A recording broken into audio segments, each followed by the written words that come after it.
आकाश चोपड़ा ने बड़ी अच्छी बात कही है कि अब शिवम दुबे को रन बनाने पड़ेंगे वरना भैया दिक्कत हो जाएगी। बल्कि मैं तो कह रहा हूं कि आप शिवम दुबे को हटाओ और रिंकू सिंह या संजू सैमसन दोनों में से किसी एक को लाओ।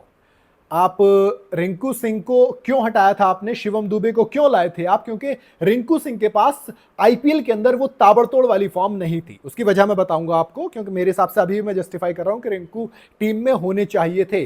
किसी को इंजर्ड करो, देखो हमने खूब देखा क्या मतलब, कैसे भी कोई वजह बनाओ और रिंकू को स्क्वाड के अंदर लाओ। मैं तो अब भी ये चाह रहा हूं।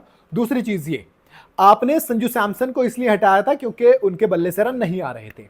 अब आप शिवम दुबे को देखिए, 4 मैच खेल चुके, सिर्फ 2 छक्के लगाए हैं। आईपीएल में यही तो दलील दी गई थी कि रिंकू सिंह की जगह शिवम दुबे को इसलिए रखा गया है क्योंकि वो स्पिन के खिलाफ लंबे लंबे छक्के मार रहे थे। लेकिन अब क्या हो गया उनके छक्कों को? जो बांग्लादेश के खिलाफ हमने प्रैक्टिस मैच खेला था उसमें 14 रन बनाए थे, फिर आयरलैंड के अगेंस्ट 0, फिर पाकिस्तान के अगेंस्ट 3 रन, यूएसए के अगेंस्ट 31 रन जरूर बनाए थे, लेकिन वो स्ट्राइक रेट नहीं था। आप कह देंगे न्यूयॉर्क में मुकाबले थे तमाम के तमाम, तो वहां पे बल्लेबाजों के लिए दिक्कत थी, मैंने माना। फिर जब आप ब्रिज टाउन पहुंचे और अफगानिस्तान के अगेंस्ट मुकाबला आया, आपने कितने रन बनाए? 10 रन, सिर्फ 10 रन। इससे बढ़िया आप मिडिल ऑर्डर में संजू सैमसन को ट्राई कर सकते हो स्पिन के खिलाफ। वो अच्छे स्पिन के प्लेयर हैं और मैं तो ये कहता हूं कि अगर पॉसिबल है तो आप रिंकू सिंह को लाइए यार। नहीं मतलब रिंकू सिंह को लाने के लिए मैं इसलिए बोल रहा हूं क्योंकि आंकड़े उनका साथ दे रहे हैं यार। 11 इनिंग खेली है, सिर्फ 11 इनिंग में 7 बार वो नॉट आउट गए हैं, 356 रन बना लिए हैं, 69 नॉट आउट है जो उनका बेस्ट है, और एवरेज 89 का है। 177 के करीब का स्ट्राइक रेट है इस खिलाड़ी का। अब तक 20 छक्के लगा चुका है इंटरनेशनल क्रिकेट के अंदर। इंटरनेशनल करियर जब आप देखेंगे आप कहेंगे कमाल का है टी20 इंटरनेशनल्स में, और हर एक जो पारी है वो कमाल की इसलिए क्योंकि आपने तब रिंकू को भेजा जब आपको जरूरत थी, और रिंकू ने हर बार परफॉर्म करके दिया। हालांकि ये चीज मैं कह सकता हूं कि लास्ट के जो 3 मुकाबले थे, यानी कि फाइनल सेमीफाइनल में उनकी जरूरत नहीं पड़ी केकेआर की तरफ से, और आईपीएल में जो उन्होंने छोटी छोटी पारी खेली वो अच्छी खेली। लास्ट की 5-6 बॉल खेलने के लिए मिलते थे, लेकिन उसमें वो कमाल कर जाते थे।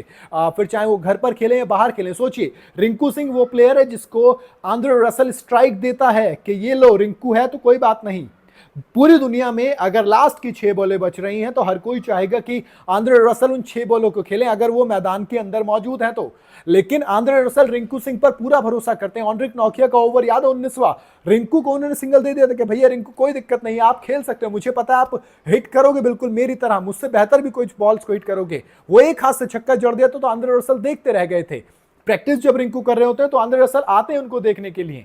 तो ये आंद्रे रसल रिंकू को देखने के लिए आता है। ये रिंकू सिंह ने अपनी रेपुटेशन बनाई है, तो उस रेपुटेशन की वैल्यू आप भी कीजिए। रिंकू सिंह मैदान के बाहर से देख रहे हैं, देखो इंडिया के साथ ये अच्छी चीज है कि वो मैचेस जीत रहे हैं। We are unbeatable in this tournament till now, अभी तक हमें किसी ने नहीं हरा, अनबीटन है हम।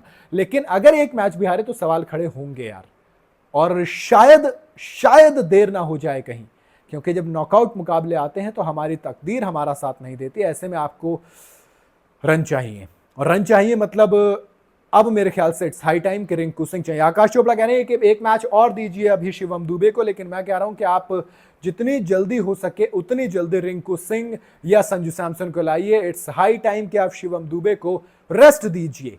बाकी आपके अपने अपने मत हो सकते हैं, आपके अपने अपने ओपिनियन हो सकते हैं। आपको क्या लगता है, क्या रिंकू सिंह को अभी टाइम देना चाहिए, अभी शिवम दुबे को एक मैच और देना चाहिए? बताइएगा जरूर कमेंट के अंदर। वीडियो अगर आपको पसंद आई हो तो लाइक और शेयर जरूर करें। जो आता है चैनल को फॉलो और सब्सक्राइब जरूर करते जाइएगा।